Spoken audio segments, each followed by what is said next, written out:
Hi friends, welcome to Crazy cooking with sisters. நம்ம இன்றைக்கி என்ன பார்க்க போகிறோம் அப்படின்னா 5 நிமிஷத்தில் குயிக்காக சட்டுன்னு செஞ்சு முடிக்கக்கூடிய சூப்பரான சாம்பார் தாங்க பார்க்க போகிறோம். வாங்க எப்படி செய்யணும் பார்த்தலாம். அதுக்கு துவரம் பருப்பு ஆல்ரெடி எடுத்து நல்லா வாஷ் பண்ணி எடுத்துக்கோங்க. மீடியம் சைஸில் ஒரு 4 தக்காளி நான் இன்றைக்கி எடுத்திருக்கேன். காரத்துக்கு தகுந்த மாதிரி குட்டி குட்டி பச்சை மிளகாய் ஒரு 3 எண்ணெய், கொஞ்சமாக பூண்டு, ஒரு பெரிய வெங்காயத்தை எடுத்து கட் பண்ணி அப்படியே சேர்த்துக்கிறேன். சேர்த்துட்டு இதில் இப்போ மஞ்சள்தூள் கொஞ்சமாக சேர்த்துக்கலாம். ஒரு 1/4 ஸ்பூன் அளவுக்கு மஞ்சள்தூள், தேவையான அளவுக்கு கல்லுப்பு சேர்த்துக்கோங்க. அதுக்கப்புறமா தேவையான அளவுக்கு தண்ணி விட்டுக்கோங்க. தண்ணி விட்டுட்டு இப்போ பருப்பு வேகிறதுக்கெல்லாம் நம்ம எப்போவும் விளக்கெண்ணெய் ஊற்றுவோம் இல்லையா, அந்த மாதிரி விளக்கெண்ணெய் ஊற்றி நல்லா ஃபுல்லாக கலந்து விட்டுறலாம். ஸோ ஊற்றியாச்சு, கலந்து விட்டுறலாம்.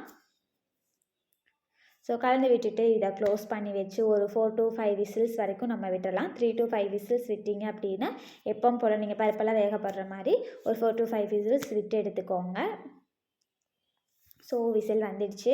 அப்படியே இதில் இருக்கக்கூடிய ப்ரெஷர் எல்லாம் கம்மியானதுக்கப்புறமா நம்ம ஓப்பன் பண்ணி பார்த்துடலாம். ஸோ ஓப்பன் பண்ணியாச்சு. இப்போ நல்லா தக்காளி பருப்பு எல்லாம் நல்லா மசிய வெந்திருக்கு. ஸோ இதை அப்படியே கடையில் மத்து போட்டு நல்லா கடைஞ்சி எடுத்துக்கலாம். ஸோ இதை நல்லா நம்ம கடையோட பருப்பெல்லாம் கடையிற மாதிரி நல்லா நொய்ய கடைஞ்சி எடுத்துக்கலாம். ஸோ தக்காளி தோல்லாம் இந்த அளவுக்கு நல்லா கடைஞ்சி வர அளவுக்கு நல்லா கடைஞ்சி எடுத்துக்கோங்க. ஸோ இப்போ இது தாளிப்புக்கு நம்ம ரெடி பண்ணிடலாம். வெங்காயம், தக்காளி, பச்சை மிளகா, கருவேப்பிலை இது மட்டும் நமக்கு இருந்தால் போதும். ஆல்ரெடி பச்சை மிளகா போட்டிருக்கோம் அப்படிங்கிற நல்லா சுருக்குன்னு காரம் இருக்கும் அப்படிங்கிற நான் ஒரு பச்சை மிளகா தான் சேர்த்துக்கிறேன்.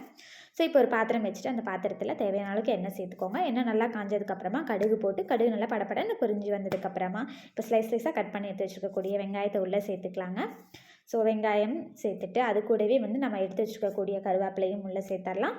பச்சை மிளகாயும் உள்ளே சேர்த்துடலாம். உள்ளே சேர்த்துட்டு இதை அப்படியே எப்பவும் போல் நல்லா கோல்டன் ப்ரௌன் கலரில் வர அளவுக்கு வதக்குன்னு வதக்கி எடுத்துக்கோங்க. ஸோ 2 நிமிஷம் வெயிட் பண்ணிங்க அப்படின்னா வதங்கிடும். இந்த சாம்பார் இட்லி, தோசை, பணியாரம் அண்ட் வெண்பொங்கலுக்கு, சாதத்துக்கு எல்லாத்துக்குமே சூப்பராக மேட்ச் ஆகும். நான் அடிக்கடிக்கு இந்த சாம்பார் எதுக்கு வைப்பேன் அப்படின்னா வெண்பொங்கலுக்கு தான் வைப்பேன். எனக்கு வெண்பொங்கலுக்கு இந்த சாம்பார் ரொம்ப பிடிக்கும். ஸோ அதுக்கப்புறம் நல்லா கோல்டன் ப்ரௌன் கலர் ஆனதுக்கப்புறமா தக்காளி போட்டுக்கோங்க. தக்காளி போட்டு ஒரு 5 நிமிஷம் வதக்குனிங்க அப்படின்னா லைட்டாக எண்ணெய் பிரிஞ்சு வரும். அந்த டைமில் சாம்பார் பொடி ஒரு 2 ஸ்பூன் போட்டுக்கோங்க. இந்த சாம்பார் பொடி நம்ம வீட்லேயே ஹோம்மேடாக ப்ரிப்பேர் பண்ணது. எப்படி ப்ரிப்பேர் பண்ணுறங்கிற வீடியோ ஆல்ரெடி நம்ம சேனலில் இருக்குது, போய் மறக்காமல் பாருங்கள். அப்படி இல்லைன்னா நான் கீழே டிஸ்கிரிப்ஷனில் லிங்க் கொடுக்குறேன், செக் பண்ணி பார்த்துக்கோங்க. அதுக்கப்புறம் கொஞ்சமாக மிளகாத்தூள் சேர்த்துட்டு இதை நல்லா பச்சை வாசனை போகிற அளவுக்கு வதக்கிக்கலாம். மிளகாத்தூளோட பச்சை வாசனை போகிற அளவுக்கு வதக்கிக்கலாம். ஸோ நல்லா வதங்கி வந்ததுக்கப்புறமா என்ன செய்கிறோம் அப்படின்னா நம்ம எடுத்து வச்சுருக்கக்கூடிய பருப்பு தண்ணி இதில் மிக்ஸ் பண்ணிக்கலாம். ஸோ இப்போ நல்லா வதங்கி வந்துருச்சு. இப்போ பருப்பு தண்ணியை உள்ளே ஊற்றிடலாம். பருப்பு தண்ணியை ஊற்றிட்டு நல்லா கலந்து விட்டுக்கலாம். கலந்து விட்டுட்டு தேவையான அளவுக்கு தண்ணி சேர்த்துக்கலாங்க.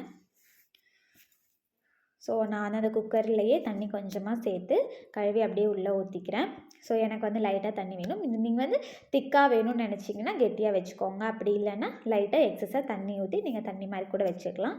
எப்படியா இருந்தாலும் உங்கள் இஷ்டத்துக்கு நீங்கள் எப்படி வேணாலும் தண்ணி ஆட் பண்ணிக்கலாங்க.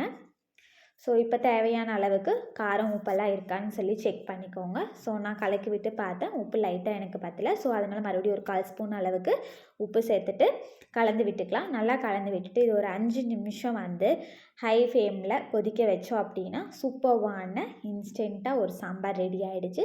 ஸோ நீங்களும் வீட்டில் மறக்காமல் இந்த மாதிரி சாம்பார் ட்ரை பண்ணி பார்த்துட்டு எப்படி இருக்குன்னு சொல்லி கமெண்ட் பண்ணுங்கள். ஆல்ரெடி இந்த மாதிரி நீங்கள் சாம்பார் வச்சுருக்கீங்க அப்படின்னாலும் மறக்காமல் கமெண்ட் பண்ணுங்கள். தேங்க்யூ ஃபார் வாட்சிங். Bye bye friends.